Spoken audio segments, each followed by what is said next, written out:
guys, welcome back to Don't Forget to Tap. This is Chris, talking about and documenting all the things about being new to Jiu Jitsu and having fun with it, being frustrated with it, having love for it, and at times hating it, but coming back to loving it again. I'm extremely excited, and if you followed any of my episodes or any of it, you know that I've kind of been leading up to this moment, and I can't thank Professor JP enough for being here today. So I'm not going to talk too much because he has a lot to share with us today, and I cannot tell you how excited I am. So without further ado, ladies and gentlemen, Professor JP.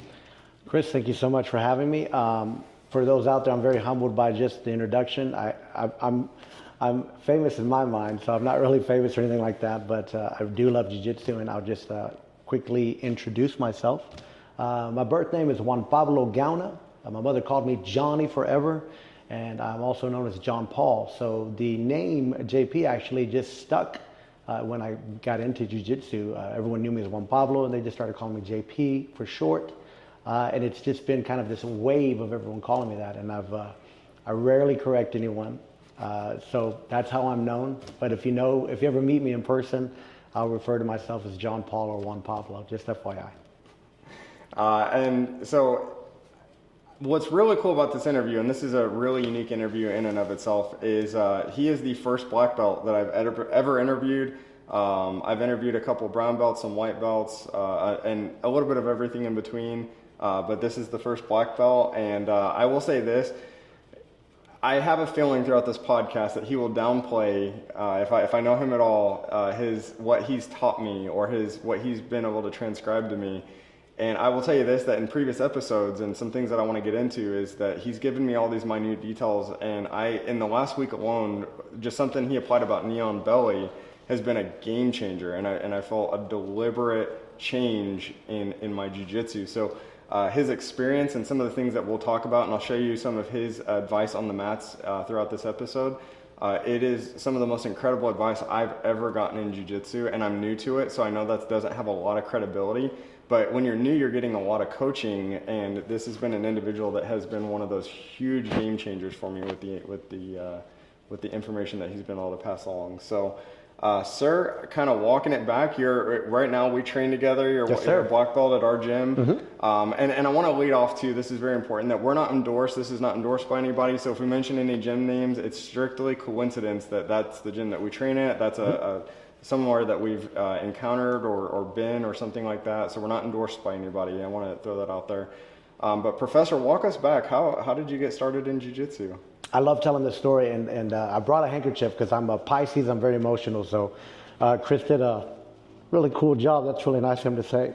You always wonder if you help people or if you do things that are, leave your footprint in life. And I think that Jiu-Jitsu, as well as helping human mankind, has really helped me become a better person. But getting back to it.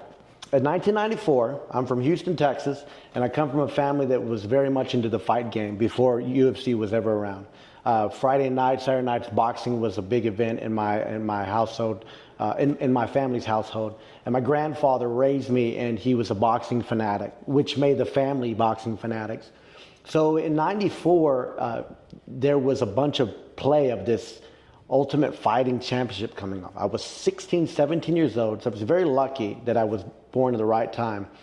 And I told my mom that I really wanted to see this. So I used to work a lot, odd jobs, landscaping, and Houston can be a colorful place.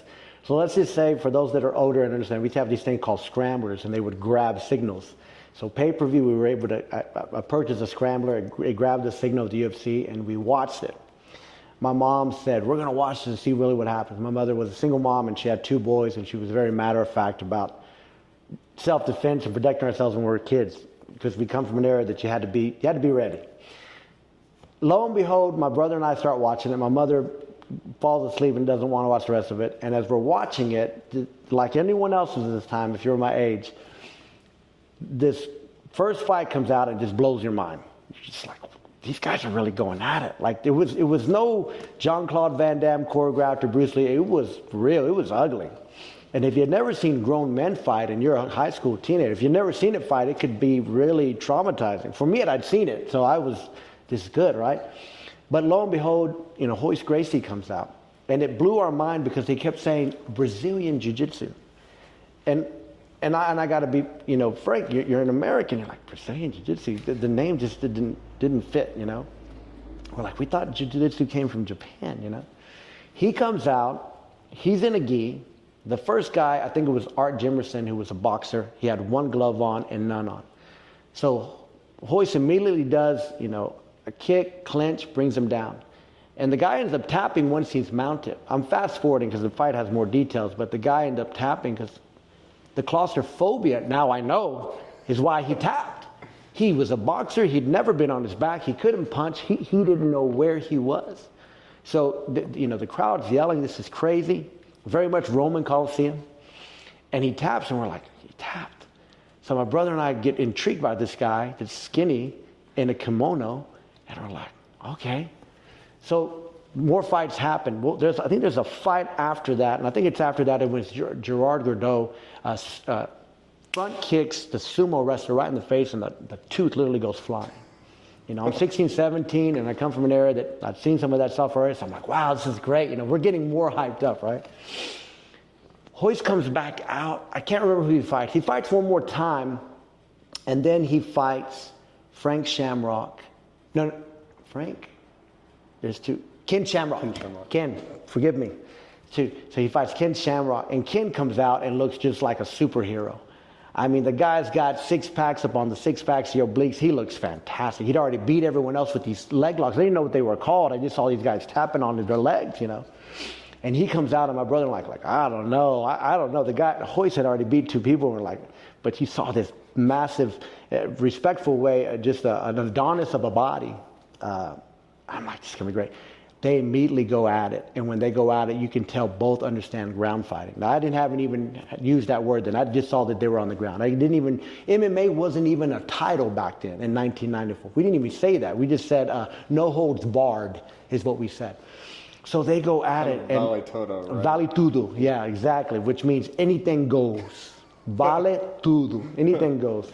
And it means the same in Spanish. I'm trying to do the Portuguese accent. But anyway, they go at it, and as soon as they go at it, Ken immediately puts what I know now is an ankle lock on Royce. Royce, being very familiar, grabs the back of his neck. Ken's got no, comes straight up, just rolls right up out of that ankle lock, and they're going in him. He's just hand punching with the palm of his hand, a la Boss Rude, and just hand punching him. And then they're just going out. I think he eventually chokes him with his gi. My brother and I were starstruck.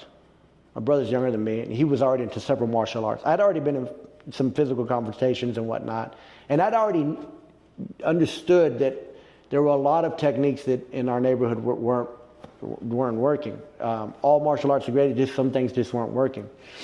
And when that happened, immediately my brother and I were like, where can we find this? Where can we find Brazilian Jiu-Jitsu, you know?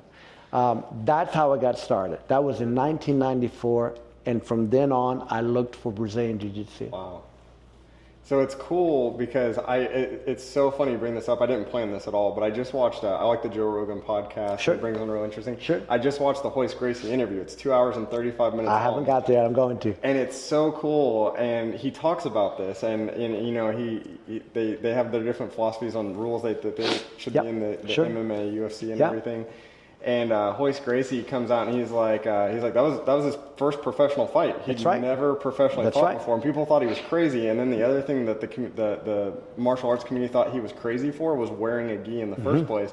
But he brings this up. He said it was so I could dry my opponent. He was like, they were very slippery, and he's like, I wanted to dry my opponent. He was like, I loved it. He's like, I wanted him to grab my gi, and I only through jiu-jitsu do I appreciate that now. Yeah. But it's really cool. One of my favorite quotes from that interview is he says, my dad didn't make, a lot of people have a lot to say about our family. He said, we didn't make a family. He said, we made a factory of fighters. Right. And I thought that was so cool. And the history there is incredible. He has another quote that I love. He said, my father didn't invent the car, but he invented the jack. And it's a beautiful way to say what Grandmaster Helio said. Beautiful comment. And to compliment that, I could quote them all day long, but his dad also, he says this in the podcast. He says, give me enough leverage and I could lift the world. He said, with the right leverage, you can lift anything. That's right. And so I thought that was hilarious. I was like, I gotta remember that one when we're out there. So, perfect. So I know right now, obviously, we train together and everything, and you've been doing this for 15 years, if I'm It's not. 15 years, 2009 of February. Okay. Yeah, so I hit 15 this year. Wow. 2009, I still have my first official contract I signed to do auto withdrawal. I kept it because I'm a big, I love history, so I love to archive things. And I mean this humbly, I think I'm a bit of a narcissist to hold it. But I hold it because I want to, my grandfather, there's a lot that my grandfather wasn't able to share. And I wish the few things that he did give me that were his for many years, I cherish the heck out of him. And I wish I could have him to talk to him about, why did you do this? So I'm hoping that if I do have grandchildren or my children, they can go back and say, hey, your grandfather's first Brazilian Jiu-Jitsu contract was right here that he'd autograph. So I still have that. That's incredible. So you saw this, you're starstruck by Royce Gracie, this small guy. I think he said he weighed about, I don't want to misquote, but he was low end of his weight. I think approximately he was in between 170 and 180. Yeah, he wasn't a big guy by that definition. No, not at all. And compared to Ken, oh my gosh, it was night and day. I mean, I'll fast forward, but he fights a guy by the name of Keith Hackney, who was a Kenpo karate guy. It was a difficult fight. I think it was UFC 3, and it was a difficult fight. And Keith Hackney, bless his heart, he was fantastic for not knowing any ground. He did really well. And Keith was huge. And he fights Kimo. Kimo was this huge Hawaiian guy. He was huge compared to Royce. And Royce, once again, now you have to understand, I'm sure in the podcast, there was no time limit. No. There was no okay, get up off, we're going to restart you. There was none of that. Foot stomping and I think there was no groin strikes and no eye poking and biting. Those are the three things. And he makes a joke about it. He said there were no rules. He said the ref would say don't do it again. He's like, there was no penalty or no time. He's like, ref says don't do it again, sir. That's right. And I was like, oh my God, it was just so different from today. Yeah, there's even one where he's choking. Maybe it was UFC 1. Where he's the finals actually, or the second fight was the Holland Dutchman, Savat, Gerard, I can't remember his name, but he was really tough and mean. He was a fighter. He bit Royce. He's biting Royce. So Royce holds the choke in longer. Yeah. And when we were watching, we never understood why he held it in on. And then we got a piece telling him something. Well, later on, we're going to come to find out he was biting Royce's, he had his whole teeth in. So he's like, all right, caray, I'm going to hold you, I'm going to hold you down. So you're starstruck by this, and I was too in many ways, but it didn't collect until I was much older. But so you seek this out, this Brazilian Jiu-Jitsu, and what'd you find? Nothing. I found nothing actually. I'm in Houston, Texas at the time. There's nothing. Heck, we didn't even understand that wrestling could have been that gateway.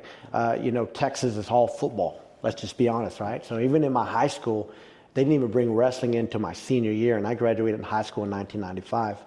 And with that being said, that was in 1995 in Pasadena, Texas. And with that being said, I go to college, and I see nothing.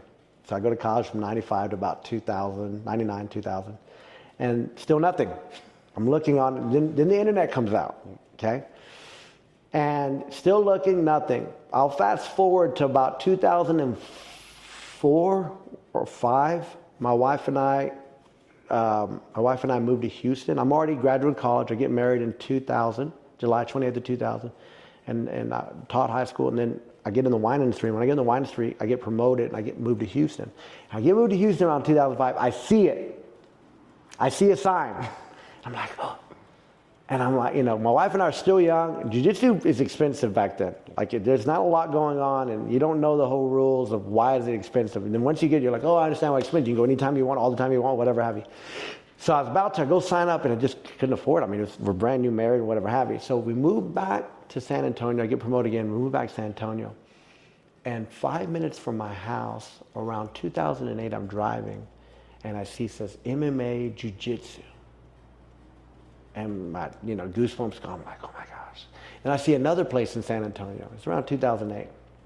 So I'm like, okay, all right, this is a sign, this is it. So this is about 2008. So then one day I go in there to this place that says Jiu-Jitsu MMA, and there's a very pretty Brazilian lady behind the thing. I'm still friends with her, Laura. And if she sees this podcast, oi Laura, como vai? She's an amazing travel influencer today. Oh, wow. Yeah, she's in Brazil. And her husband are there helping my first professor. And they're helping my first professor, and this is in San Antonio. And come to find out, he was the first Brazilian Jiu-Jitsu black belt. He was what we would call a Carioca de Gema, a 100% Rio de Janeiro person, black belt. And I didn't know this at the time. I just knew he was Brazilian. I didn't know any of the culture, any of this stuff, right? And I walked into that place. I'd already been in several physical confrontations. I played sports my whole life, so physicality wasn't unfamiliar with me.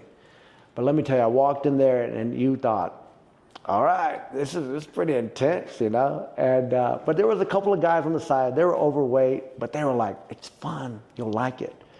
And they didn't look anything. And I thought, let me rephrase this. I thought I was already in shape, lift a lot of weight. And I was always working out. So I thought, well, these guys are kind of pudgy, and I think I'll be okay. So I signed up, and that was like January. And then I finally got my schedule down. And I said, okay, I'll go to these classes. And I signed up. And that school is still around. Professor Luis Sergio Correa Branca. He was my first professor. Fantastic. He's 8-time world champion, MMA fighter as well. And that was my first one. I walked in. And there's a lot of great details in my first class and the warm-up and me not being able to survive the warm-up. I thought I was in shape. I mean, it was pretty bad. I got to tell you, you give yourself a hard time. You look like an all-star white belt compared to how horrible I was. You're an all-star white belt. I'm serious about that. You just have it down and you're going to just soar. I know it is. I work my butt off, but I'm not gifted like a lot of people, so I work harder. I'm just, I try my best. So anyway, that's how I found it. That's inspiring to hear. It tells me there's hope. You have no idea. My professor laughed at me every day. He was not the professor I have now, and I loved them both. But he was very much, you always have that parent that's loving and nurturing, and you have that parent that just hits you with a nice iron skillet every morning. You know what I mean? So you brought up something I think is really funny, and I always bring this up, and I tell people when I'm a recruiter, and I'll leave that part alone, but I also feel like in some ways I'm a recruiter for Jiu Jitsu in some ways, because I'm always talking about 100%.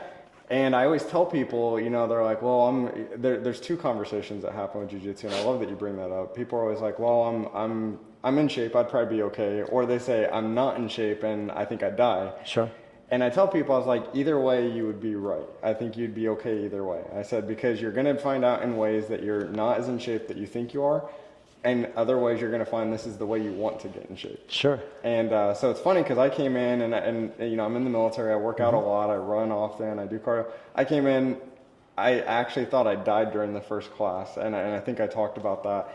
And it was such an eye-opening moment to realize the difference of what being in shape looks like, what that actually is. And then I learned a whole nother perspective at the competition. That was a whole new level that I was like, this just keeps growing. 100%. So what do you think, when it comes to jiu-jitsu and being in shape, what would you tell somebody if they were thinking about coming in for the first class? Well, what I would tell someone coming in the first class is make sure you've already tried on your kimono at home. Make sure you've already washed your kimono at home. Do not wash your belt. If you get a brand new belt, don't wash it. Just keep it the way it is. Wash your gi. Put your gi on. Don't do yourself a disservice. Try it on at home. Feel comfortable before you go in, because you're already battling a lot of what could be intimidating. It doesn't have to be intimidating. It's intimidating to anything, just like a new job. It's intimidating just like a brand new school. It's intimidating just like a brand new gym. This is not a gym. This is not a career, but this is a place that I'd like for you to consider, whether you believe or not, your church. This is your therapy. This is your safe space. And I don't say that a lot. I'm not one of those people. I'll be honest with you. I'm a very hardcore guy. But this is your safe space to be who you really are. There really is no judgment. I've been on the mat with drug dealers and lawyers on the opposite sides, and sometimes working together. I've been on the mat with the SWAT team guy and an undercover police officer over here. I've been on the mat with a IT nerd, for lack of a better term right now, and I don't mean nerd in a bad way, just you would never think. He's a killer, though. He's a killer. And so is she, and a former power lifter.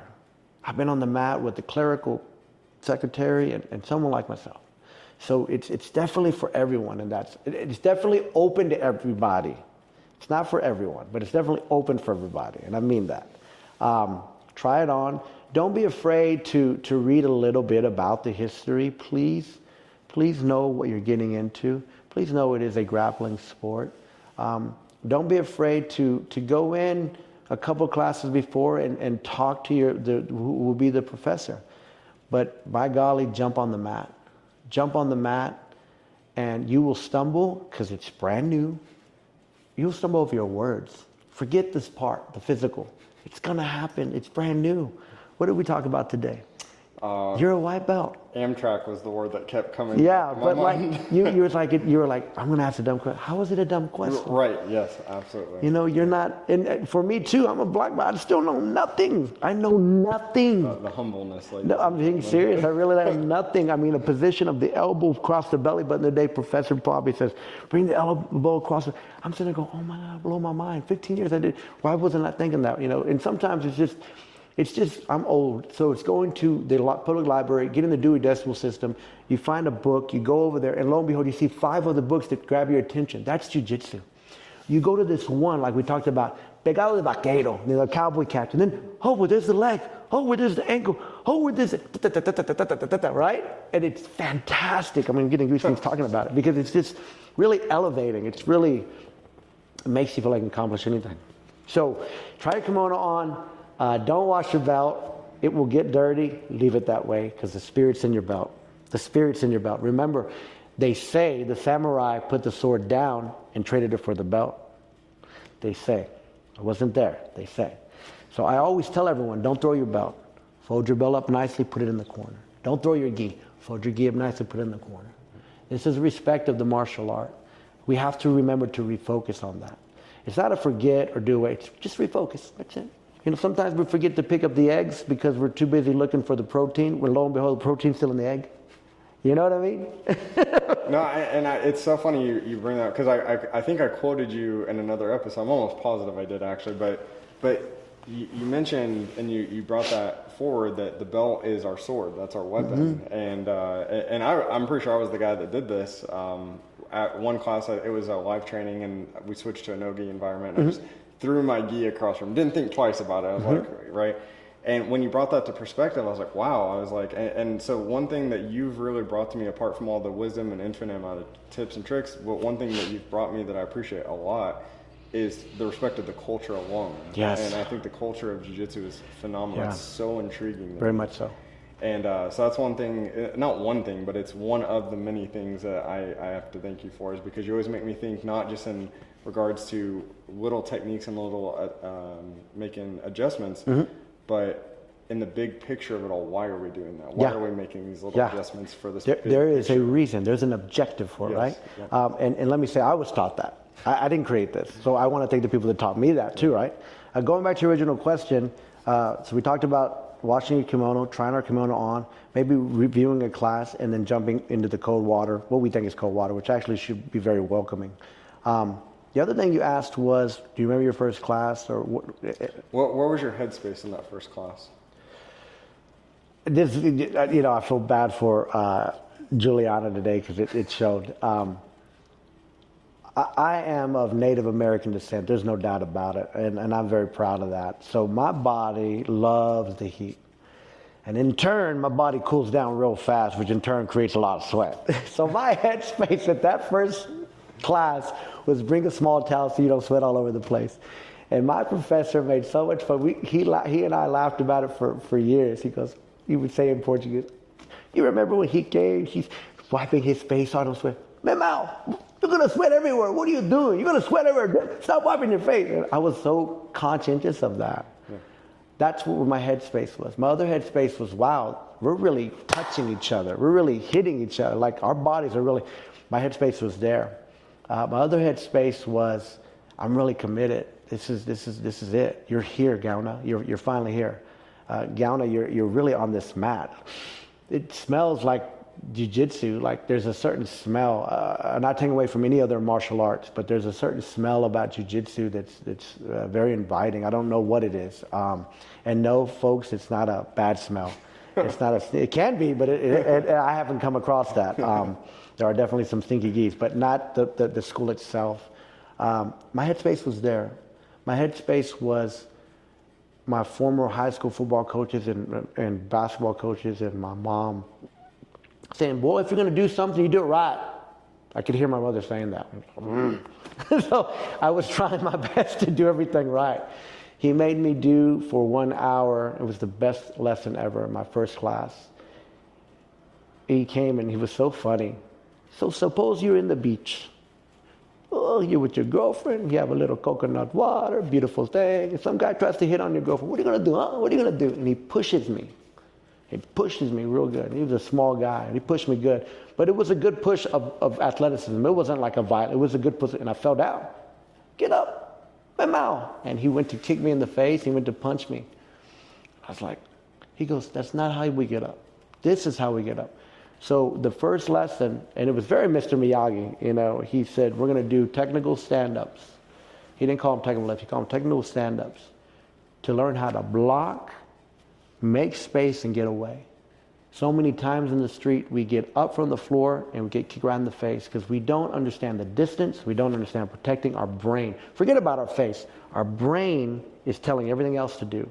It's our brain that's going to keep the fight in the game. So you have to protect the head. And he was very big on making a fist, blocking it, doing it. So I don't remember the number, but I'm going to throw this out. It was anywhere between 50 to 100 technical stand-ups. After the 10th one, I was dying. And if you ask any regular American, especially Texan, and I'm a Texan, I'm a Texican, but I'll just pick on us right now. You ask any suburban Texican to get up off their butt right now 10 times that way, they can't do it.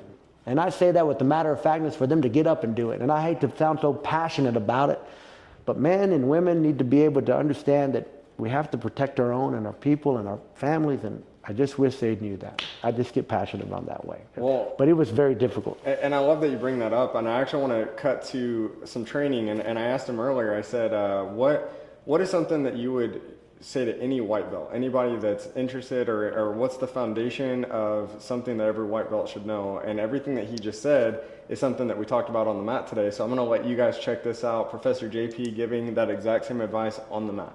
Ronan, Professor Ronan, I'm going to need you to come here. So where you go? Perfect. Professor Art, I'm mic'd up, so I need you to be, because then they'll start, you're better looking, they're going to look at you. And he looks sleek and in the next John Wick movie, so I really don't want him talking. Look how, you got good looking, better looking, and okay on a good day. All right. What are we doing? So first things first, with basic, old school, not basic, fundamental, forget basic, fundamentals. For fundamentals of Jiu Jitsu, Professor Ronan, if you can stand right there. Sorry, stand right there. In a real life situation, most people probably won't have kimonos on. But the first things first, if for some reason Professor Art and I are in a tangle and he's able just to be aggressive and push me all the way to the ground, first things first is I already broke fall. A lot of people are forgetting this part of Jiu-Jitsu. I'm looking at my other opponent who may be coming at me, and exactly. Hopefully I'm going to beat him before that. But what we're forgetting a lot of times in our warm-ups is the technical stand-up. And I like to look at my opponents, bring here, and immediately I do old school, hit the ground, and I kick. I'm going to kick Professor Art slowly. As I kick him, it gives me some space to pull my leg back and now face both opponents. A lot of times we're not paying attention to what's in front of us in a real-life situation. And we need to refocus that if we play Brazilian Jiu-Jitsu, regular Brazilian Jiu-Jitsu, Professor Ronan goes to strike me, I immediately block the bicep. I immediately close the distance. In sport Jiu-Jitsu, I'm already in a better situation or solution where I have, first and foremost, step and pull him, kochi, uchi. Even here, Professor Art say he's still someone I'm looking at. I love knee on belly because I have someone there. I have possible witnesses here. I have my cell phone here. But a lot of times I love to use knee on belly for sport jiu-jitsu to remind me of the fact that I'm here with Professor. I still hold him here. I have groin strike. I have here. Or I can just push away, get back, and say, help, please, help. A lot of times we're getting back to this thing where we want to be We want to be here in sport jiu-jitsu. In street jiu-jitsu, this is bad. This is bad. So first things first is I bring him here. I keep my foot on my hip. As soon as he comes forward, boom. There's one. I'm going to push with my left, kick with my right. Push with my left, kick with my right. Push with my left, kick hard. Again, I'm back up. In my opinion, I'm still very brand new and young. Only 15 years of experience. But I think a lot of times at the end of the warm-up, we're forgetting. Shh. We're forgetting this. Our younger people are just going. If I do this, Professor Art has a beautiful face kick. Professor Ronan has a beautiful overhand right. Bam. So here, when they come in now, come at me, Professor. I hear. At least stop something. So if there's anything I caution to anybody at the malls, anybody buying a brand new Nordstrom bag, happens to get taken from you, or if you're like me, having a nice acai bowl with your professors or having an adult beverage, it's shh. I'm looking at everybody. I bring my arm back. I'm not here. Here's my support. And violently pull back. People laugh at me at the end of the warm-up because I do that. I do it because it reminds me that this is still an academy. It's a martial art. It's an academy that's self-defense. Yes, sports are out, thank God, so we can practice these things in a controlled environment. Thank you. So yeah, so that was him demonstrating exactly what I was talking about with the technical stand-ups, and also showing why I think I've earned the name Amtrak today as well. So, but exactly what he said, and that applies to me, it applies to anybody, and at his level as a 15-year black belt, for him to say those things, that's incredible, just the foundations and the fundamentals of it. So I appreciate that so much. So just a correction there, 15-year training jiu-jitsu. Training jiu-jitsu. I'll complete under Professor Fabio, I'll complete 1 year as a black belt. I wish I was 15 years of jiu-jitsu. Yeah, that's right. So another thing that I think is... How many stripes would you have on your black belt if you was 15 years? Oh my gosh. Every stripe is 3 years. That's all I wanted to say. Okay, so if you were a 15-year black belt, would you be working towards coral at that point? I don't know. 9, I'm not 12? doing the math right now. But I like to always say that because, Professor Fabi, she has 4 or 5 stripes. I think she has 4 or 5.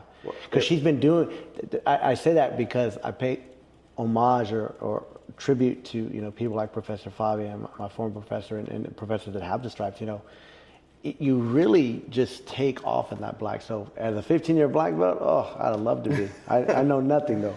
It's it always kind of when I look at the leaders of that gym, Professor Fabi, you, Professor Marcelo, the people that I first met out there, Professor Andre, Professor Art, and Professor Sam. I don't have a lot of experience with all of them, but I do. But I know you do. I feel I do, yeah. And one thing that I always want you guys to know, and my episode's a very common theme, you'll hear me say this almost every single episode, is I want to start by thanking my professors, my coaches, and my training partners. Yeah. Because one thing I've identified a lot, as you get older, it is hard to find people that you look up to. And you guys have consistently been the standard of what I hope to be as I'm still continuing to grow up. I'm 33 years old, and now I'm finding people that are there. I have new landmarks to hit. Yeah. And so I want to thank you guys for that. Well, you're a good role model for me because I want to thank you and my training partners and my professors right now. And Professor Fabi's an angel, which I know she's great. So you have to understand that the way I was taught was we don't get better by ourselves. I can do 1,000 hip escapes against this wall right now, but it didn't improve my jiu-jitsu. My hip escapes may be great, but it didn't improve my jiu-jitsu. I need you. So you help me, never. That's why you always see me very passionate at the end of that 10 o'clock. I say, hey, it's not, can you stay? It's, you're going to stay. Let's stay and train. There's no time like the present to do that. And I want to thank you for always saying that because it reminds me to say that. Because I need to always say that because I can't do that without Professor Fabi. Professor Fabi's pulled me aside a lot of times and she's definitely giving me more finesse, and I don't have it. I don't have diplomacy or finesse. I was telling Coach Balderas today, Alejandro, I said, man, you're such a diplomat. I wish I could be like that. But I just don't have the filter sometimes, you know, and I wish I did. And I'm trying my best. I'm reading books on diplomacy, whatever have you. But jiu-jitsu's helped me become a better diplomat in some sense. But anyway. No, that's incredible. One thing I like to ask everybody this, especially for people that have been doing it for some time, what was your hardest destination? I'm going to say hardest belt in jiu-jitsu. What was your hardest belt in jiu-jitsu? Purple. Purple. 100%. Okay. I won't forget it every day of my life. May I ask why? Absolutely. I hated it. I hated the purple belt. Definitely in a personal reason, I was in a space personally in my life that wasn't good. I made some poor decisions, and it affected my jiu-jitsu training and my jiu-jitsu competition. I've competed since I was a white belt. I haven't stopped competing for 15 years. I made sure that I am constantly trying to get out there and do it, and I did horrible. I only won 1 gold in purple belt. And in white and blue, I had done very well. I personally did some just poor choices as far as my personal life was going. I also suffered a layoff. I was humbled in life. You know, God, I'm Catholic, and I got to talk about my faith a little bit. God really punched me in the stomach. My head got too big at work, and I needed that. And it was jiu-jitsu that was there consistently, and my faith that really said, look, God punched you in the stomach, but we're here for outlets. We're here to help you get through that. And that layoff in 2010 really put things in perspective from my blue to my purple. I kept going to jiu-jitsu. Even though I was unemployed, I kept my jiu-jitsu contract. I told myself, don't quit. You got to stay. You're going to need it more than ever. And going through that trial and tribulation, it really brought me back to, as some people say, peeling the onion apart, breaking down the clay, you know, really chiseling me better. And I really learned to listen to jiu-jitsu and my faith of filtering and treating everyone with courtesy and respect, even if I'm having a crappy day. It was very difficult for me. I come from being raised I come from a very working class, blue-collared, matter-of-fact, survival of the fittest background. I'm not making blame, it's just how I was raised. Right. There's no reason. Everyone's got a different story, right? And where I come from, there's certain things of disrespect you just cannot tolerate. And physical answers were the way we did it. That doesn't work all the time. You get more out of, we were just talking before you cut off diplomacy where it works. But I was raised with an iron fist, and I thought that was right. So I think that I know that my purple was the toughest. But I will say it was also my most valiant, because I went through a really dark space, and when I finally won gold, man, let me tell you, it's just like the movies. You're a second ahead of the opponent. You really are seeing, you mentioned it, it's like a John Wick movie or a Matrix. I mean, you could see it. You're like, wow, it was beautiful. It was a fantastic win. And my opponent, all glory to him too, he's a fantastic opponent.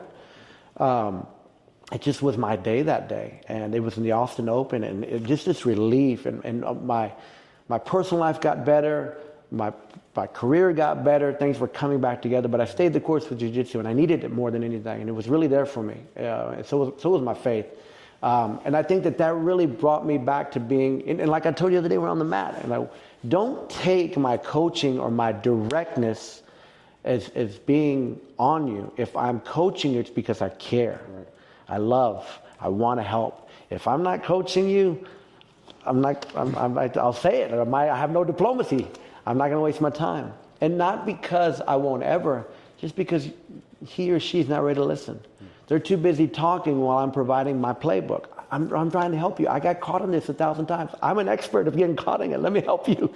I'm not an expert in jiu-jitsu, but this is what I've heard and I've been working on. Let me help you, you know. And some people just slap your hand away and you move on. You find people like yourself or other people that are, show me, please, yes. And look, I go through it right now. Professor Fabi and I are working on this thing. I keep getting caught in, and she's like, I keep going to her and I keep writing down. You know, I brought these because I have 4 of these now. I journal as much as I possibly can on the lessons of the week, what's going on, and I have countless entries of what needs to happen. And I know you guys can't see this, but these are full pages. Like Yeah. he's flipping, and these are every page, all page. It just says, this is a journal of, oh, I got glasses. I should just use them. I was like, why is this not paying attention? Sorry, I'm old, folks. I'm 47. This is a journal of moves as a brown belt in 2021 to lessons. Plus, this is Gracie Barra. These are also excerpts from private lessons I took. Wow. So this was something I started. This was one of the ones I started because I didn't have any leg defense. My leg game really improved because of Professor Fabi. She really helped me with that. I didn't have one when I was a brown belt. I really didn't. And this was the beginning of that. And then this one, when I was helping teaching a lot more where we're at, when I had time, this was all of our lesson plans that I would create for us before I would teach. I haven't been teaching too much lately because of travel. But if you're not journaling, I strongly encourage you. If you're not a journaler, I strongly encourage you on your iPhone to dictate of how you feel. Because even how you feel or what's going on at work or what went on in your personal life, it can transmit in a good or a positive way to the mat. You could walk in Oscar the Grouch, but leave like awesome Big Bird and happy about the world on Sesame Street. You know what I mean? Sorry, I'm old. That's the only analogy I got. That's awesome. Yeah. And that's kind of what this is, actually. That's what this whole podcast has been for me, is a great big journal. Yeah. And most episodes, you'll hear me just complaining or venting or just being like, "Why did I get stuck in this?" Wow, if you're complaining, I hate to see when you think you're venting. There's no complaining in your podcast. They're very positive. And and to me it is. I try to, I have a positive outlook on life. I'm an optimist, at heart and everything. But I do. And so this whole podcast was a recommendation of a friend that he encouraged journaling as well. But he's like, what would be really cool? He's like, what if you did a podcast, or what if you did something, and as you go, you look back and say you do this for 10 years. He's like, imagine listening to yourself complain about full mount and then see where you're at now, or something like that. 100%. I was like, wow. So, I love talking. It's part of my job, is that I love talking. Sure. So that's kind of what this turned into for me, and I've had a lot of fun doing it. And whenever I get great pieces of advice and wisdom, I've got to pay that forward, because I know that same advice could apply to somebody else. And that's the thing with Jiu-Jitsu and my faith that have come along. If you pay it forward and you help the belts below it to bring you up with them, it only transmits to them doing the same, and it actually is a blessing in the long term. I don't do this for blessing. I do it because I love to help, number one.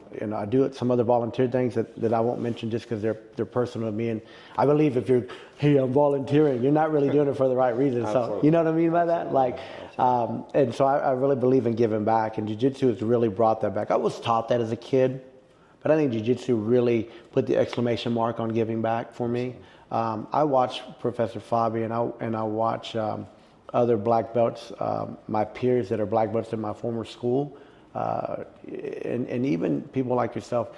Giving back in any form, shape, it's just what you should do. I think it's our obligation. I don't think it's something we should choose.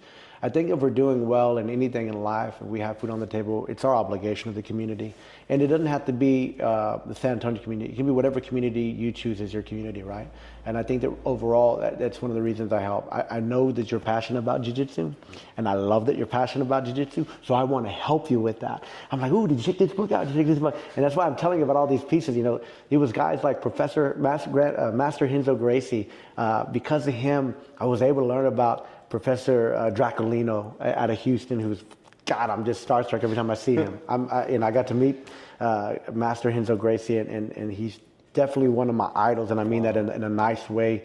I don't mean that in a blasphemy way. He's one of my idols because I like to think I'm close to his size, and he's just done it all. And that generation really brings together. He's a good link of understanding self-defense and understanding the sport jiu-jitsu and bringing it together. And if there was a war tomorrow, he would definitely be our general day. That's how I feel, for jiu-jitsu. He's like the forefront of jiu-jitsu, right, in my opinion. But, there's so many others. I mean, Grandmaster Carlos Sr. Junior is an inspiration. I can go on and on about IBJJF and everything he creates for us to compete, having that outlet for that. Him still being on the mat, him talking about community.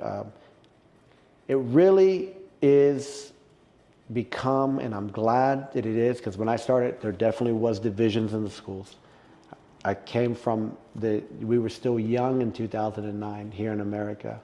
And some of it did transcend. You can't go to this school. It's more of a brotherhood today, and I really do think that's really nice. Yeah. You had to remind me of that today with knees and elbows. You're like, look, we're brothers. No knees and elbows, knee out. And I was like, I was oblivious to this, and obviously elbows in the thigh, in the inner thigh, yeah. And I was trying to peel off a guard, closed guard that just was not coming off today. And as I was doing it, and I have bony elbows. I don't know if you can see this or not. So I imagine it probably didn't feel good. And he's like, look. He's like, we're brothers, so don't do that. He's like, but you're, enemies, stuff like that, go for it. In your tournaments. In tournaments. You're good to go. You're good to go. Or enemies, if you and so just like little wisdom, droplets of wisdom like that, and 100%, and those are those courtesies that I'll always pay for them. Yeah, I think there's always an unwritten courtesy or etiquette in Brazilian Jiu-Jitsu that we lose a lot today. Look, I'm an American. I'm a Texan first, then I'm American. I love my country, and I mean no disrespect to any of the comments say about our own people, but I think sometimes as Americans, we want to win so bad all the time, everything. Yeah. And that's what brings people away from jiu-jitsu. They don't want to suck. Yeah. So like, I'm going to muscle in. I'm not that you were doing. I'm just giving an example. Yeah. I'm going to grind into his thigh. But why? If you do the technique where you come inside, you flare open, you come under, you grab it, now you learn the technique. Because what's going to happen in the real world? You're tired, you're beating someone, and you can't grind to the elbow. You got to rely on leverage and technique to win the fight. And that's what jiu-jitsu, the efficiency of was, to be tired and still have leverage to lift gravity. What do I always tell you in side control? Let gravity do the work. Let gravity do the work. Yeah. I know you're strong, but let gravity do the work. Isn't she beautiful today? You know? And by using gravity when we're in side control, and this was taught to me. I'm no authority, but in my experience on the mat, leaning in and pushing off our toes makes such a big difference on really plastering like a pancake our opponent. Yeah. It really does open for them to extend arms. There's the arm bar, or swim out, whatever the case may be. But yeah, I'm learning that from watching Professor Fabi, watching some excerpts from Professor Draculino, watching experts from Renzo Gracie. I mean, you can go. There's so many people you can mention. I mean, I still talk about Marcelo Garcia's one of the beautiful, most arm drags ever. I mean, obviously today Gordon Ryan is just creme de la creme, right? I mean, I can't even go on. I mean, it's so funny. I was going to bring this up. If there's one thing you should do is definitely, I believe in reading still. I don't believe in the internet only. You got to still read. You got to have books. And I got my first book was Renzo Gracie. And there was a guy in there, and I got the Renzo Gracie Legacy documentary, and they showed, this is before he was big, they showed this guy in the background, and they kept saying, the guy that was narrating in the documentary had this English accent. Okay. So he's like, John Danaher shows a technique that is very complementary to Professor Renzo. As Professor Renzo shows them, and I'm like, so John Danaher's in the background. And I'm a nerd, like you, even with movies. I look for the producers and directors. Right. The fact that he's mentioning John Danaher, this is when he had hair in the documentary. Yeah, so I said, man, I write the name down. Yep. So I go get a book for Renzo. Who writes the forward and the majority of the book with Renzo? John Danaher. So I'm into John, Professor John, Master John, Professor John, or Sensei John, before, at least I think for my school I am. I'm sure other people, Master Renzo Gracie, and if you didn't know that he came from Gracie Barra. Wow, I did not actually. Came from Gracie Barra. Once again, I'm no authority, but I know he came from Gracie Barra because he tells a story in Legacy and in some interviews how he was very fortunate to be under Hulse Gracie. Wow. And Carlson Gracie was on another floor. There were 2 floors back then. Carlson Gracie students were on one bottom, and what became Gracie Barra students were on the other top. And Master Carlos Gracie Jr. was with Hulse Gracie. Oh my gosh. Yeah, I had no they were idea. all in one place. Wow. And they would be like Monday, if I remember correctly, once again, correct me wrong, Monday and Wednesday would be like one to be Carlson, and then Tuesday and Thursday would be Hulse. Wow. And then they would talk, Renzo and Professor Jacqueline actually confirmed this when I talked to him in Houston the other day at a tournament. At that time, there wasn't a lot of people to train. It's not like today. It's like there's nobody. So and even in Brazil, in the early 80s, late 70s at the time, there's no one doing this. So they would go find as many people as they could. I'm like, no, we got to train. They would get together and we got to train. And the mats it was different. I really believe if anyone comes to Jiu-Jitsu, you have to read something about the history as to why and what and when and how. It's very important. Professor Robert Drysdale, I just got through reading his second book, and I'm not endorsing it. I'm just telling you it's a fantastic book, and it's called The Democratization of Jiu Jitsu. His first book was Open and Close Guard. He got a lot of criticism for both, but for the first one, he got more than the second one. Both are great. Both are very good. The first one, it was his first attempt at writing, so he had some opportunity. But still, if you just pay attention, great stuff. The second one, let me tell you, you got to get it. Okay, absolutely. It's on my list. You got to read it. On my shelf, when we're in my house, I have a whole shelf dedicated to Jiu Jitsu books, so this is going on the list. You know, Professor Bobby and I were talking about this the other day, and she was talking about how she would catch the bus with a little girl to the famous beach where Professor Draculino and Professor Hensel Gracie would be at. Now imagine, they're Gracie Barra at the time, so they're together. And they would all surf at this place called Quebra-Mar.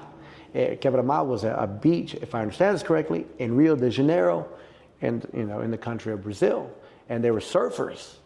So they would surf and they do jiu-jitsu. So that's why you see a lot of correlation of surfing analogies. Even the rash guards today, I believe the rash guards came from the surfing rash guards. It was kind of the same thing. Even back when I started, I remember my old professor saying, hey, if you can't find a rash guard, just go get a surfer one. And I did. I wore a surfing one. He goes, this works. This is what we used to do. Oh my gosh. I was like, wow.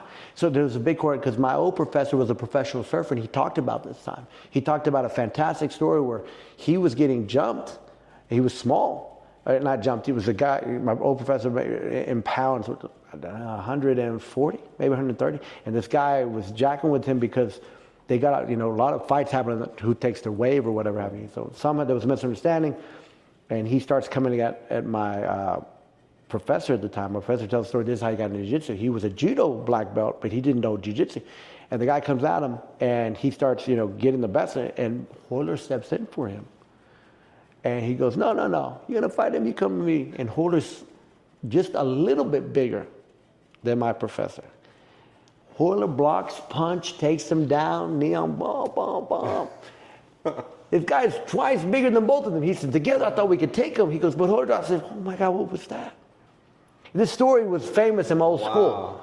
And it became even more famous when I got to meet, which is Grandmaster probably now, or Master Hoyler Gracie. And I met him at my first seminar by him. And I asked him, I said, man, he goes, yeah, it happened. It was no big deal. He was like nothing. The fighting was nothing in Brazil, according to to them, and I related to a lot because I remember my neighborhood. You would fight in the morning, you go to school, you come back home. I remember one time a parent knocked on our door with this kid, and he said, this kid was huge, bigger than me, and he told my stepfather, your boy's been picking on my boy. My stepfather goes, your boy's like 6'2", dude, my boy. He's like, and then the father was like, well, why don't we just let them fight out right there? And I was like, let's do it. And that's the kind of neighborhood I came from, and it was very normal to. Let's end it right here. Yeah, that's how you did. It was very normal. And people would say, ooh, they're too busy recording. Fight.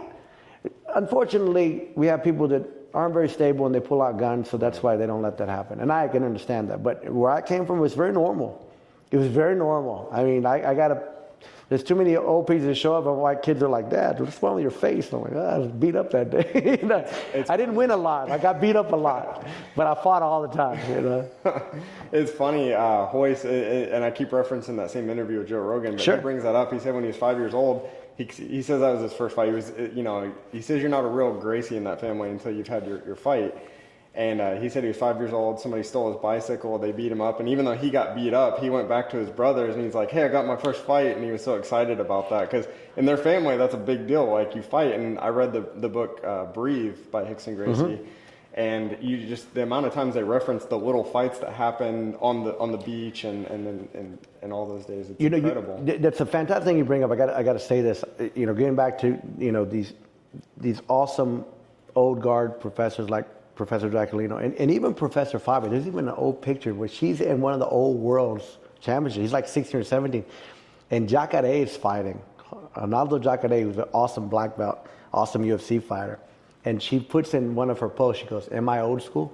Of course you are. Like, Professor Fabi was there, and my old friend, they were there. And they tell me these stories, so I was so curious. I did a lot of writing of my old professor. He would tell me, and I would write stuff down.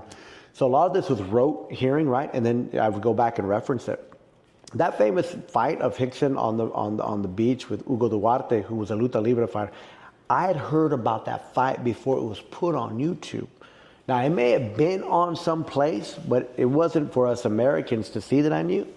And Joe, you know, I'm a huge Joe Rogan fan. I hope to meet him one day. I hope he puts me on his podcast. He really Joe Rogan, if you see this, we're huge fans, but you need a real Texican to talk about this state that you moved to, because you got a lot of great guys on there, but you don't got a real Texican. We've been here before the Spaniards came here. Cool Tecan Indian. Anyway, sorry, I love you, Joe. I'm really a big fan. I really am. He's just a great. How cool would that be if this? Oh my God! Oh God! He just has great people on there, and he's just great. But anyway, with that being said, you know, I think Joe Rogan referenced it to. He went to Hickson's house one time, and he was able to watch some old footage. And you know, Master Hickson Gracie he's Master Hickson Gracie. Hodger Gracie is Hodger Gracie. I mean, the Gordon Wright. These are greats. But you know, collectively, there's just so many nuggets you can go on and on about, and we are very fortunate to be where we're at with, you know, Professor Draculino right here, Professor Fabi, he's right here in Houston, Professor Fabi right here. You know, you've got so many famous people right now. Make no mind, I'm starstruck still with Fabi. I am. I hear you refer, and I love this. I think this is so cool. I hear you refer to her as our general a lot. A lot. And she is, just through my purview of this little crumb of this life that I've started, she is just this amazing. I mean, it's almost, she's very intimidating to me in that sense. I know it's not, and not in a bad way. Mm-hmm. It's overwhelming the amount of experience that she has. Yeah. I know what you're talking about, the intimidating. Yes. I know what you're talking about. I think about the experience that she has. I know what you're talking about. I was fortunate to meet her. My old professor had talked about it. I was fortunate to meet her on the match, the tournaments. Like I said, constantly compete. I competed in the second IBJJF tournament that came to Texas. The first one came to Texas in 2010. The second one was Houston, Texas in 2011.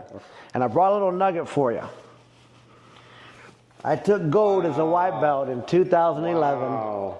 I thought, for me, that was a big deal. It was a big deal. I'm going to show this to everybody real quick. Yeah. That's incredible. And I think IBJJF, because of them coming to Texas, and I don't mean this badly, and because of COVID, we benefited Texans. They brought more tournaments and more times. We didn't have the pans gi, no gi here now in Dallas. And this was Houston, Texas, 2011. I wasn't part of Gracie Barra yet, but I was starstruck when I saw Professor Draculino there. I had to take a picture, and I got a picture with him. I ended up going to a school later and training there. This was a big deal for me. My wife was there. I was heavier then. I was big. When I started jiu-jitsu, I was 215 pounds. Oh my gosh. Yeah, I thought I was in shape. I lifted a lot of weights, you know, whatever. Like you said, you really don't know what in shape is until you do jiu-jitsu, right? Or maybe you're a CrossFitter, or maybe you're like a mountain climber probably that has to be out there for many, many days, you know, or a survivalist, right? That's really in shape, right? This was special to me. I fought 3 times that day, medium heavyweight. I fought in the Masters 1 or 2. Let me see, Master 1. I think it was Master 1. I'm Master 4 now. I'm 47. Or Master 5. Master 4, I think.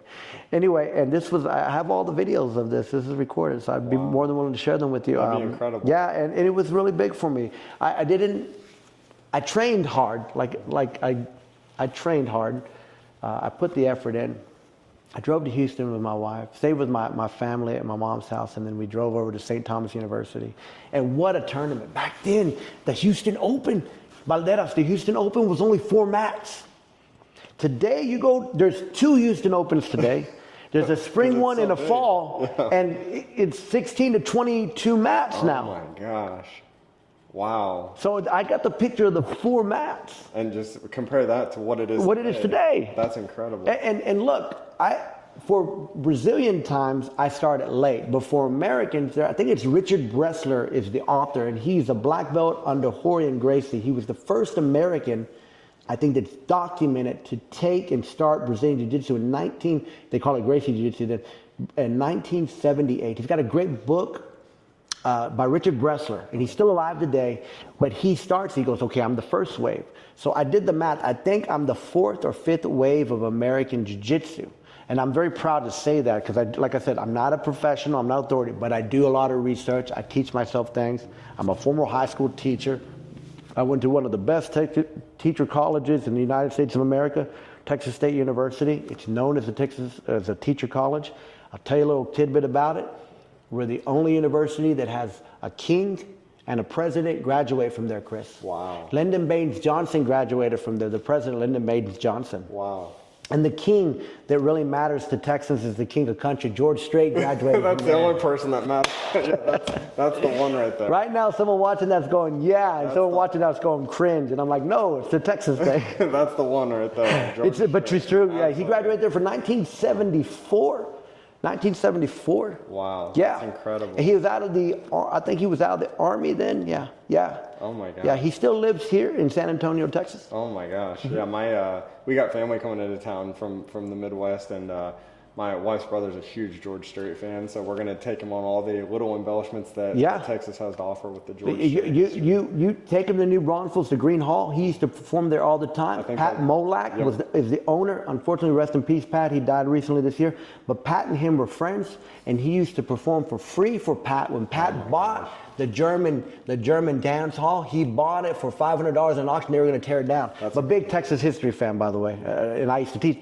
I'm certified to teach history, so that is no lie, and that I'm an authority on. and I think I think that's what I appreciate so much. Everybody that I come in contact with jiu-jitsu, but you've really opened a new perspective of jiu-jitsu, and I think a lot of it. This is my opinion. I'm not a subject matter expert. I wasn't there, but I think your teacher background has really opened up a new avenue of jiu-jitsu that is unique, that a lot of people don't have necessarily. I'm not saying that they're not cultured, that they don't know it, but I think you've really dove into it. I think that's so cool. Yeah, I think that it definitely helps me. We always used to, just like we do the warm-up, when I would teach high school here locally, you always had a warm-up, a brain teaser to get the class going, right? You'd have a little bit of music on just to get them in the mood. And I'd always make sure the music, I taught Spanish, I'd always make sure the music was Spanish. I wanted them to hear, see, and speak the language. I wanted to completely immerse them. So that's why a lot of times, even when we're rolling, you'll find me play Brazilian Jiu-Jitsu, Brazilian hip-hop or forró, or all these different things to feel that rhythm. That's the biggest takeaway from teaching, was that when I do get to teach class, I love the structure that we're taught with this certification we do under Professor Fabi. But I love to do the warm-up. I love to break it down. I like to provide you a lesson, a speed-up lesson, and then real fast. And then go back around and constantly encourage you. I think that's what I love today, is that we need to constantly encourage. We got to be careful, at least I believe we do. Black belts and upper belts, you're looked up to. You're a role model. What you do is really going to transcend to what the newcomers do and whatnot. You're walking around with no shoes on, barefooted to the rest of them, that's not good. We just went through COVID. You don't want these goofballs to shut us down again, So don't give them a reason. Make sure we practice good hygiene. Make sure, like the rules say, make sure we have good posture. I don't think it's right for us to be laying down when someone's teaching. I think we need to have posture and sit up. There are certain ways to sit down. You can sit down, but have good posture. Pay attention to the professor. He or she has some valuable lessons to say. And sometimes if their delivery doesn't resonate to you, that's okay. Doesn't mean they don't provide good content, but you've got to pay attention to it. I told you this today, and it was taught to me. We're not an LA Fitness. We're not a gym. It's a life-changing academy and school. It's still a martial art. We have to have good posture. We have to have the respect for the mat, and we have to have the respect for others. And if we follow those three principles, I strongly believe that we'll leave a better person from the mat and transcend the world. And there'll be less road rage out there in Texas if everyone would do that, but whatever. This is my thought. No, I completely agree. Texas driving is a real thing. It's a real thing. It's a real crazy thing. But the history part, to your point, I really reference a lot of them. And Professor Fabi laughs, and she's like, JP, what was that move? I said, oh, well, this move started, blah, blah, blah. And then and this guy came out and did that, because I paid attention to my former professor. he had a lot of great tidbits, and he gave a lot of great information. No one else was listening. They wanted to learn about the technique. I was like, no, but why did that? And he's like, oh, well, this happened because that time, blah, blah, blah, blah, blah. And it talked about the formation that we have with the schools today. I think a lot of people, if they understand the history as to why we're at the school we're at, and there's other schools, they branched off from the same father and mother, the same mother of Jiu Jitsu, you know. And I say it with a smile because we came from the same mother, but we all maybe have different style of clothes on, but we still have the same content here, Absolutely. Right, in our heart, right? So I love the stories. I love to look at everyone's Jiu-Jitsu. And I love other grappling too. Make no mistake about it. Judo, Sambo, catch wrestling, these things are very important. You know, they do work. If you look at any UFC today, I mean, that's one of the reasons that a lot of Jiu-Jitsu guys started running wrestling because we as Jiu-Jitsu practitioners, when we got into MMA, these wrestlers are doing a great job of doing double legs, single legs, taking us down, singing on top, and ground and pounding us. You know, Mark Coleman was a great example of that. You know, Don Fry was another great example of that. He's a real character, but I really respect the heck out of what he did.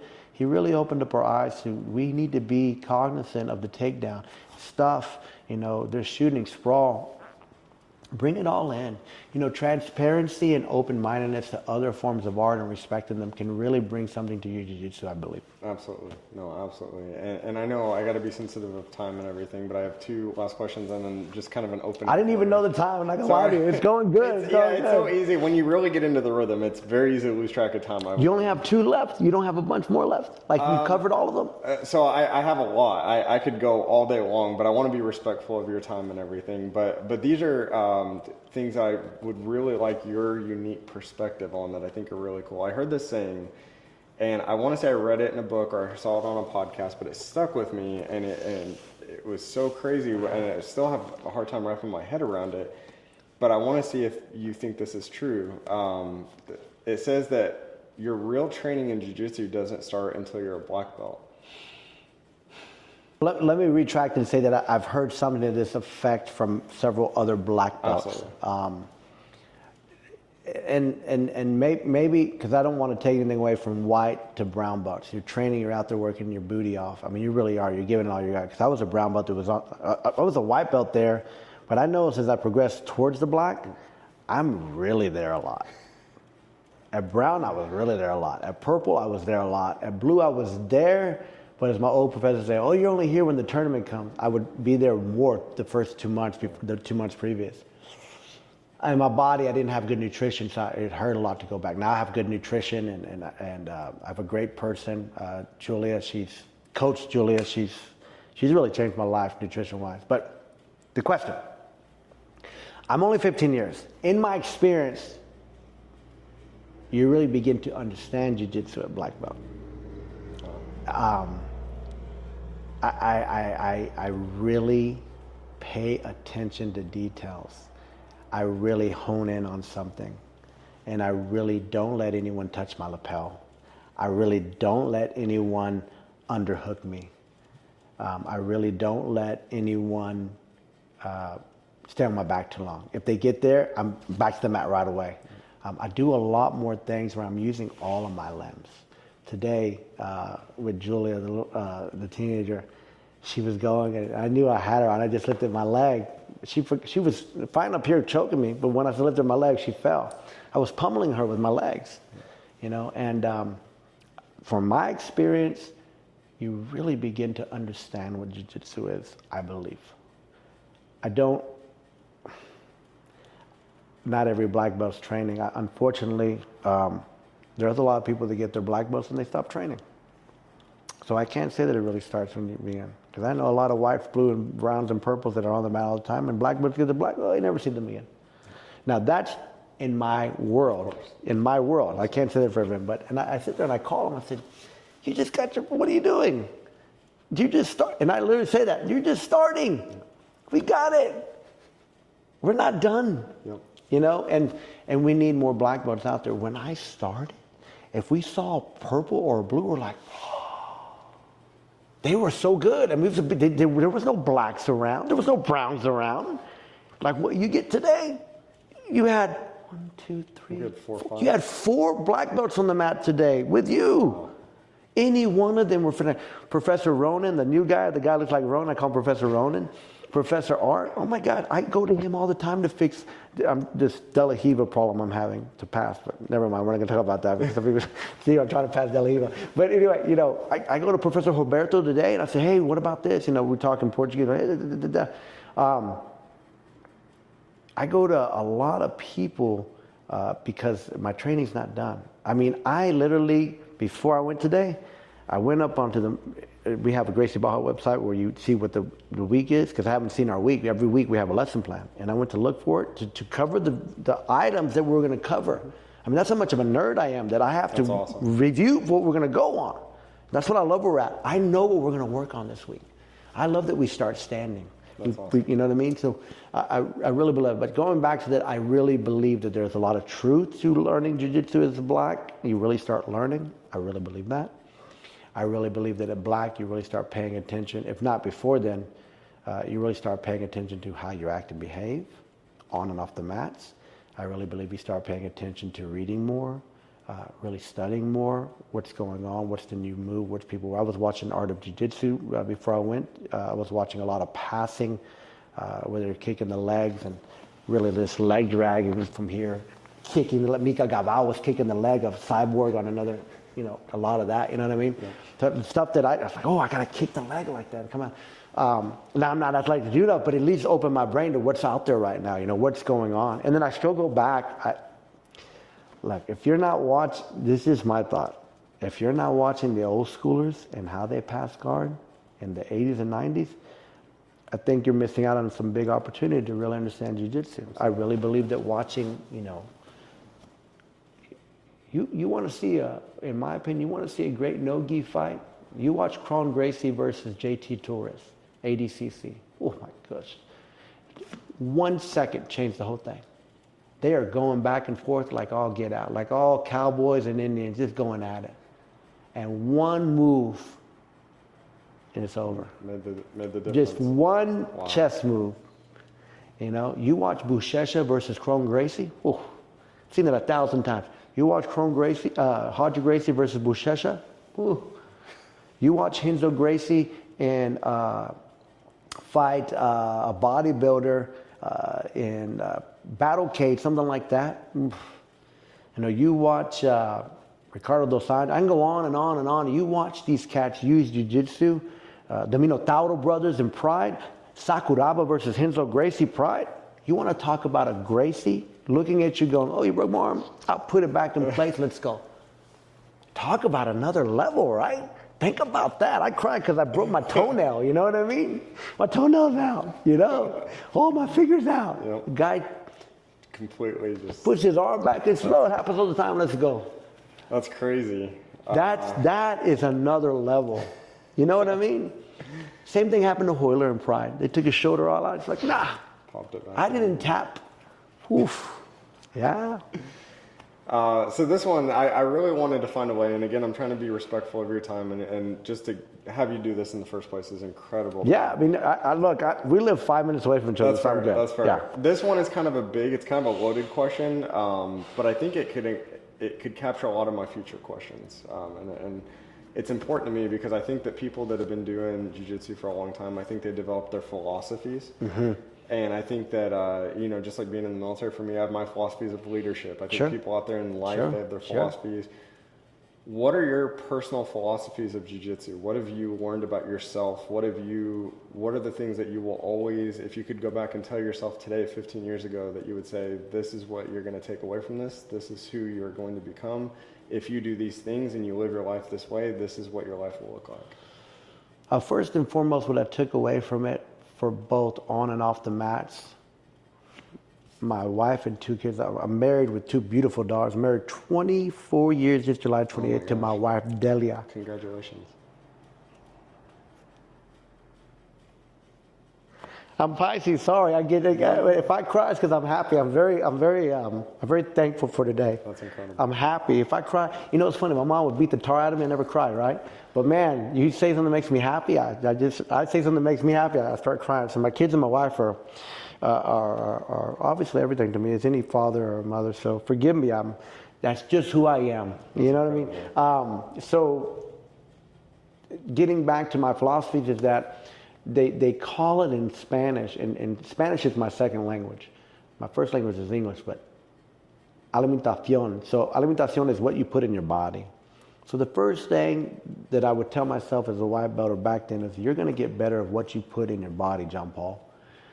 Jiu-Jitsu has really helped me to understand, folks, don't eat the crap that's on those shelves. Stop it. They're killing us. And I'm not trying to be conspiracy. Just read the ingredients. It says right there. Stop it. They're giving us stuff that's not nutritional. And I can't stand that it took me this long to realize it because of Jiu-Jitsu. Thank God. Thank God. The second thing I would tell myself, guess what you're going to get better at? And I've told you I'm still trying to work on it. Diplomacy. You know, knock on wood, I hope everything still stays the same. You know, I'm in an industry that unfortunately is not doing really well right now. We're down. You know, we have a new consumer that doesn't consume adult beverages like my generation did or the generation before that. And we have an economy that obviously is different today. So I've been able to withstand the time and always provide value. I'm adding value. So Jiu-Jitsu has helped me add value, whether it be being more diplomatic at work. I'm getting more, I'm motivating people more with different choices that I make of my words, different choices of the delivery. You know, the way I teach you, because I know of a military background, it's not the way I teach Libya. It's not the way I teach Hector. So great, three different, right? It's not the way I'm going to talk to Professor Andre about a problem I'm having in competition. Complete different delivery. So Jiu-Jitsu has helped me that. That delivery has also helped me with the delivery, talking to my wife, talking with my kids, being more calm and reserved, not getting overwhelmed. Let's look at the big picture before we blow up here. Your kid was out a little later than normal, but your kid's a good kid. You know, things like that. It helps you really rationalize things, right? It helps me really, as the saying says, be in the other person's shoes. I can actually physically transcend myself. John, he doesn't know. Chill out before you say anything. Help him. Did you know you were supposed to call in? Blah, blah, blah, blah, blah, blah. And they're like, no. What were I said, yeah, you're supposed to do it. It's okay. He didn't know. Where in the past, like, what the hell are you doing? You need to call in. What's wrong with you? You know, now I'm just like, you know, hey, you know, it's in the handbook. It's in like 12 font. And everyone kind of knows that. It's in the email on the bottom. I didn't know. Obviously, even though we put it 3 times, okay. So that's why I would blow up, because it would be written everywhere. But some people just don't learn that way, right? They just don't resonate to there. And I think the third thing, if there are 3 things, I don't even know. Maybe I just gave 3 things. The third thing that I would tell myself that was just going to help me with was overall longevity of life, stress, everything. You know, I go to the doctor for my physicals at 47 with the big old grin, like, what you got for me, doc? Because I ain't like the rest of those guys in that lobby. And I say that. I'm such a jerk. I do it. You see them? They're putting all that poison in their body. What you got for me, doc? Oh, my blood pressure's low. Oh, no cholesterol. Oh, no diabetes. Thank you. What else? Good. Great. And I say that with pride because Jiu-Jitsu has provided that. Jiu-Jitsu provided a healthy lifestyle, a mental healthy lifestyle, a more, in fact, spiritual lifestyle. I've always been Catholic little boys, always going to, you know, catechism classes and whatever. I've always gone to Mass, but I'm really in Mass today. I'm really focused today. I'm really trying. I'm still a jerk. I still make bad decisions. I still say the wrong thing. I still use cuss words. You know, I'm human. And those that say, oh, that's why I go to church. That's why I have to go to church, because I know I need someone to reel me back in. You know, I got problems, right? And I think that Jiu-Jitsu really helps me reel me back. And I hear Professor Fabi's voice, and she says, hey, we have to teach them, JP. We don't beat it into them. And that's Jiu-Jitsu, right? So I think it does that. And I think the last thing, was 4, is community. I really have provided a sense of community. I was stuck coming back to New Orleans because of the Houston tornado, hurricane, whatever that was. I hope everyone in Houston's fine, by the way. My family's fine, everybody's fine. I got stuck in Houston, Intercontinental, and as I'm running to catch my plane because I think I'm late, JP, Jiu-Jitsu friend. The next morning, I wake up in the airport, because I sleep in the airport. I look all messed up. JP, old Jiu-Jitsu friend. So Jiu-Jitsu has created this community where I can go anywhere. I love going to tournaments. For me, it's like a reunion.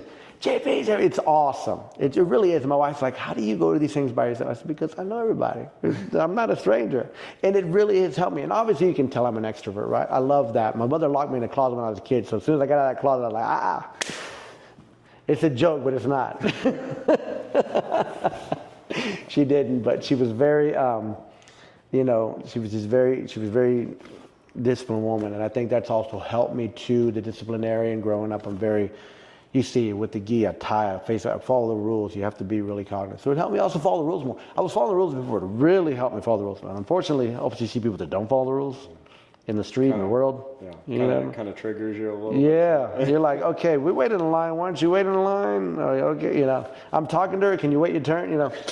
So anyway, yeah. That's incredible. Yeah, and I wasn't sure. I wasn't sure if there was 3, 4. I don't know. I mean, you can go on and on, but I think the 2 takeaways is how I treat people and what I put into my body. And at the end of the day, if those are the 2 things that I can leave on this world to pass on, how I treated people differently and gave them a smile, and because of jiu-jitsu, and I gave the healthy foods put in my body. Even what you put in your body is how you're going to address people. If you don't feel good and you're miserable and you're breathing heavy, you're going to be grumpy. Absolutely. I think so. And if you go get all the, as the Balboa movie says, all the stuff in the basement out at 10 o'clock on Saturday, you're going to have a fantastic podcast and always have a smile. Not always have a smile because I'm not all there, but you're going to have a fantastic podcast.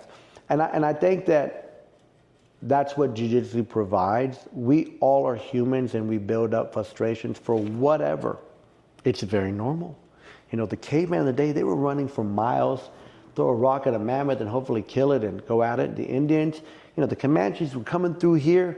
Joe Rogan talking about on his podcast, they would go all the way from Oklahoma and down to present-day Monterey, and they're sitting there scavenging fruits and berries until they finally hit something that's like a deer and kill it. So they would get that all out, And I think getting that all out is good for us. I believe so.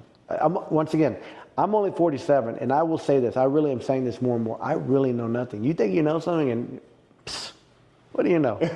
Right? And you feel this big in the world. When you travel, you feel this big. Jiu-Jitsu's helped me with that too. My goal is to be in the Brasileiro next year, which is in Sao Paulo. It's the World Championships in Brazil. Oh, wow. Yeah, so I told Fabio that. I told my wife that last week. So that's my thing. And I've competed in the Worlds in Vegas, which is a fantastic experience. The Master Worlds, made it to the quarterfinals. And I've been competing consistently for 15 years. I do at least 4 tournaments for IBJJF a year. As an amateur, a multi-state professional for a distributor, a very demanding job. And to fit that in, it's been very healthy and good for me. And I love competing. Not everyone has to compete as much as I do or other professors do, but I think you should compete once. I think that it's the closest thing we're going to get to what's going to happen when it's time to go in the real world. That adrenaline dump. Yeah. How are you going to control yourself to look at everything around you and what's around? Are we going to be cognizant? And that is very important. I used to play basketball in high school all the way up to, and there'd be so awesome street ball players. They would just be dunking on us. They didn't hear them, but they never played one day organized basketball. I'd like to think they didn't have time, but I think it was fear. And I'm not knocking them for that. I'm still nervous. I still have fears. But like Master Hicks and Gracie says, it's looking at fear and saying, I am scared, but I'm going to continue going forward anyway. And I think that's really very important for every one of us. It's, that's why I don't go, because I'll get mad. If I go to jiu-jitsu, I'll get mad, man. And you don't want to see me mad. Well, come on. The first lesson's free, Hoss. Come on. Let's see you mad. You know what I mean? And I don't mean that as a macho way. I mean that in the sense of, let's see. There's a direction for you to go. That's right. Yeah, there's a direction. Let's see. I can hear fear in your voice. Why? Because you're already putting up the camouflage. Yeah. I'll get mad. At work, they found out I was a black belt the other day, and they just learned this. Some people did. Okay. One guy knew, and he kept telling everyone, and I was like, oh. And one guy comes up, he goes, John, oh my God, I didn't know you got your black belt. I said, yeah, I got it like, blah, blah. He says, the best compliment in the world. He said, that's great. You never once talked about it. It's incredible. And I said, yeah, I don't know. Well, I don't think I need to. It's not relevant. Yeah. He says, no, the humility. That was the most beautiful. I was like, wow, thank you. And I wasn't trying not to talk about it. It's just the confidence that jiu-jitsu has brought me to be humble. There's no need to go tell everyone that. It doesn't make me as awesome as Joe Rogan will probably kill me. It doesn't make me as awesome as Fabi. It doesn't make me anywhere as awesome as these. It doesn't make me, but the black belt has made me be humble and not say, look at me, look at me. It's made me be more of, tell me about yourself. And look, I need help with that because sometimes I talk too much, obviously. You know, I'm like, you know, and people can take that wrong. My wife's always like, you know, you interrupted them. I'm like, and I'm sorry. I mean, I got so excited, you know what I mean? And I feel bad about that later on. So it's all helped me recognize myself and my opportunities to grow, right? And I think that, like, getting back to it overall, and I keep rambling, but hopefully it's got value as content for you. But oh, absolutely. It's taught me to do that. I never told anyone that. I don't go to work. Now, there are times that people said, hey, I heard you competed. Do you mind telling me how I did? And I'll say, I'll bring my medal tomorrow, and I show it to them. They're like, they give medal? I'm like, yeah, man, it's like a legit deal. Like, it's like there's like thousands of people there. They're like, they think it's like some like whatever. Yeah, like a little encampment. Or they have no idea. There's like flow grappling out there. People are getting paid. Tonight, ADCC's in Paris, France. It's in Paris, France. You know what I mean? And what's cool is I found this out lightly is that people will actually sponsor you to go do this, and you don't have to pay for anything. 100%. It's crazy. It's 100%. I mean, that's been going on for a while, but absolutely, that's why you see things like what's the newest, latest. I used to have a little small company. I was dabbling in some of that. You know, back in the day when I got so involved with jiu-jitsu, I was buying and selling kimonos and stuff. I don't do that anymore, but it gives you this passion to be so involved in it. But like today, you've got the Acai, you got the William and Riley lawyers sponsoring a lot of things. They help with a lot of green cards people that are coming over from Brazil. You have, I forgot their name, it's a jiu-jitsu company, Kings is constantly sponsoring everybody. They sponsor Professor Andre Galvão and whatnot. Wow. Yeah, it's really cool. Wow. It's really neat. And I think that, you know, back in the day, people went from jiu-jitsu straight to MMA because there was no money in jiu-jitsu at the time when I was first starting, and even before then, right? But today, jiu-jitsu is paying. Oh, yeah. And that's a fantastic thing to do. I mean, it's 100. I'm sure I haven't mentioned someone in this, but like overall to see the trajectory of what you can do without having to get punched in the face. Look, I boxed a little. I come from a striking family, like they did that. And it's not fun. I love grappling. I can go, like Joe Rogan, you can go 100% don't kill Joe. Well, let me tell you something. Yeah. You train a little bit and you get love tapped in the face. I had this old professor of mine, or one of the instructors in my old school that's a professor, and I won't mention his name because he's extremely private. He did some really covert stuff for law enforcement.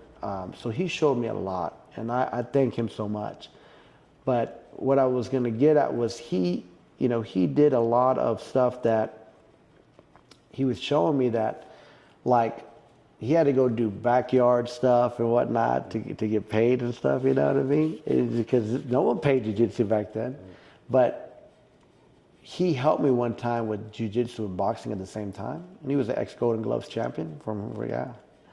So he's telling me that I'll never forget it. We're at the jiu-jitsu school and I'm like, I want to use it, for the attention. And he goes, yeah. And I had done some boxing. He goes, all right, these are just going to be love taps, okay? I'll never forget it. Like yesterday.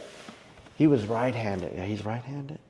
Yeah, so and I'm left-handed. So he's like, all right. He's looking at me, like, he's missing it too. He's like, hey, you ready? I'm like, yeah, we're just playing, Pow! I mean, it was, by the time he came back, my head shook in a little light, and he came back and jabbed me again. He's like, it's just love taps, though. I haven't hit you yet. And I'm like, I said, time. The levels of anything. There's so many levels, right? Wow. And he goes, is that okay? I was like, yo, so-and-so, that's a lot. Yeah. He's like, you got to get used to it. And I was like, okay. So I stood there. We kept doing the lesson the rest of the day. But he showed me so much more. He was the one that really opened my eyes to Sambo and catch. He showed me a lot of that. He showed me a lot of, he was showing me the 411 or the saddle, a lot of the leg lock stuff back then. It was blowing my mind, you know, what we do today. He was doing this in 2009, 2010. I mean, he was doing all of that stuff. He had a lot of great stories that were applicable in the field, if you know what I mean. Yep. And I was like, wow. He goes, oh yeah, you do this, it just falls like, I'm like, really good. Oh yeah, especially if they got cowboy boots on. Blah blah. Great stories, great stuff. It was good stuff. No, that's why a lot of the stuff I show you sometimes you're like, what is that from? It's just picking up like you do, nuggets and pieces and stuff. No, absolutely, Professor. I can't thank you enough for everything. I'm gonna say it again. Thank you to my professors, Professor JP, Professor Fabi, Professor Marcel, all the full crew, because. Just incredible individuals that have given me role models again, something that I haven't had for a long time. All my coaches, coach I'm particularly close with, not just because we have the same last name, Coach Valderas. He's I think the world of him. He's a true hero to me, a great mentor. And then my training partners and just the people that allow me to spend time with them and are willing to take me aside and teach me things. So thank you truly to all of you. Thank you to you, Professor JP, for taking the time to do this. For those of you who don't know, it's actually kind of warm in here, and so we're working through it. But we had to get through a couple of obstacles to get here, and so just for him, you got to speak some Spanish too to get in here. for us to kind of to get to do this, I'm truly humbled to have this, and I will always treasure these moments. And thank you, and I hope that other people will learn and benefit from them as well. Well, Chris, thank you very much. For those of you who are listening, I hope my words were inspirational and they didn't come across any delivery, so please forgive me if they did. I want to thank my previous professor, and I want to thank my current awesome angel of professor, Professor Fabi, everything. And look, I know I bring him up a lot, but, you know, Master Enzo Gracie was a big deal for me, and he's doing a lot. But more than anything, my community, and I hope everyone takes away from the community part. There's so many nuggets in your school, and so many things you help in your school. And if you're not cleaning your mats in your school, you should, because the old judo guys used to sweep the mats before and after class, and it's really humbling, and it really shows you really give back to the school. I think that giving back to your school, the more you put into anything, it is true. I hate that these quotey things are so true. I hate it. But the more you put into it, you get out of it. And I can't thank you enough. And if I didn't mention any of my previous black belt training partners, if you happen to catch this, you are a huge inspiration for allowing this good-looking, awesome journalist right here. It's a journalist now. And I deem him as a professional because he is awesome. He helped me think about you. You really helped me, and you know who you are. Danny, Ronnie, Eloy. I'll even mention you blue belt that he gets back on the mat, Robbie. But everyone at our school, this has been awesome. I feel awesome. I hope my narcissism goes away. This feels so cool.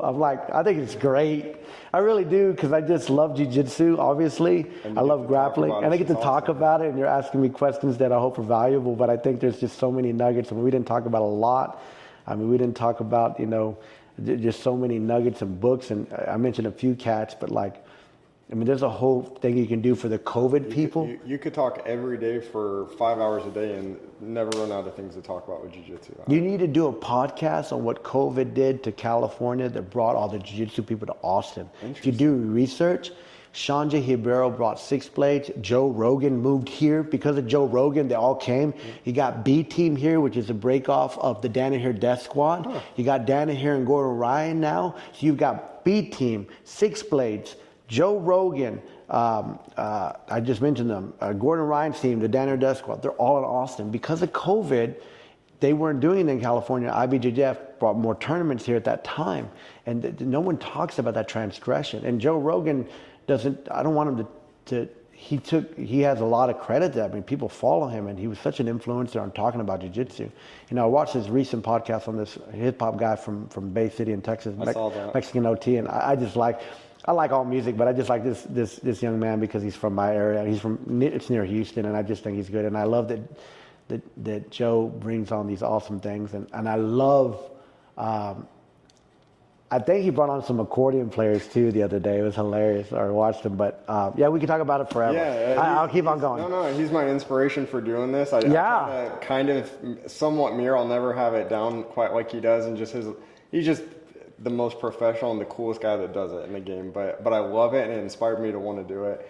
And I'd love to do a follow-up. I know we have so much more that we could do, and down the road, if you ever want to do a follow-up. Well, I'm competing in the Austin July tournament. I think it's 13th, 12th, and 13th. I just got through doing the Houston Open, so I'm still doing my competition. The black belt is brand new. I haven't been successful yet as far as being on the podium for gold, but I've been placing. So we could do a follow-up after that. Maybe prepping people before they go to the first IBJJF tournament. I think a lot of people don't take the time to prep. Absolutely. There was a white belt who went with me, and I said, "Do you got this? You got that? You got this?" He's like, "No." I said, "We got to do this, man. You got to do this before you go." He's like, "I didn't think about it." I said, "Yeah, man. You got to take this skis. You got to do this. You got to." And it just helped him prepare. He was extremely successful. I'm so proud of him. It was my first time to coach. Yeah, it was my first time to coach with no one around, and I felt good that I coached him. He got all the way to silver. Wow. He did so well.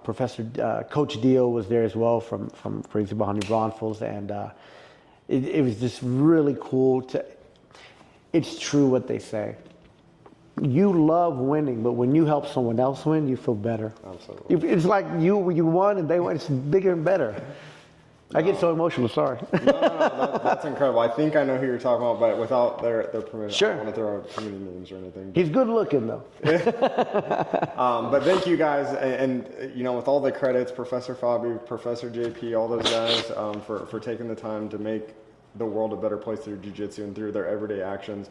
Thank you guys for taking the time to listen. In the words of my great professors, and Professor Marcel is the one that set the standard, if all else fails, don't forget to tap. Thanks, guys.